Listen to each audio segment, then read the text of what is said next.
అంటే ఏంటి, ఒకరికొకరు ఇచ్చిపుచ్చుకోవడం అనమాట. ఒకరు మంచిగా ఉండడం, మనం అబద్ధం ఆడకూడదు, ప్రేమ కలిగి ఉండాలి. ఒకరు అమ్మ నాన్న ఎంతో కష్టపడతారు, వాళ్ళు ఏంటంటే ఇక్కడ పెట్టారు, ఇక్కడ ఒక హాస్టల్ పెట్టారు. అంకులాళ్ళు కూడా ఎంతో ప్రేమను బట్టి మేము ఆలోచిస్తున్నారు. అంకులాలు ఏం చేస్తున్నారు, వచ్చి సమస్తం అన్ని తెచ్చి అయ్యో బిడ్డలకి ఇవ్వాలి, ఇదే ప్రేమ. మీరు కూడా బాగా చదువుకుని పెద్దవారే, దేవుడు ఎలాగైతే మనకు చెప్పారు మంచి వరకు ఎదగాలని మీ అందరికీ నా ఆశీస్సులు ఇస్తూ ముగిస్తున్నాను అమ్మా. ఓకే అమ్మా, రైట్. గాడ్ బ్లెస్ యు నాన్న.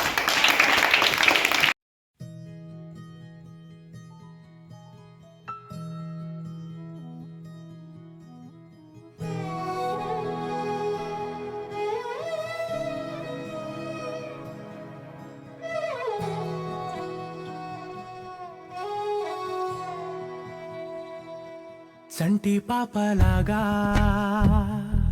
ఇంటి ముందు వేచున్నానే నీకోసం,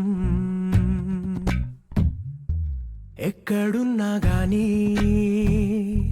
ఒక్కసారి రావే అమ్మా నా కోసం. అటు ఇటు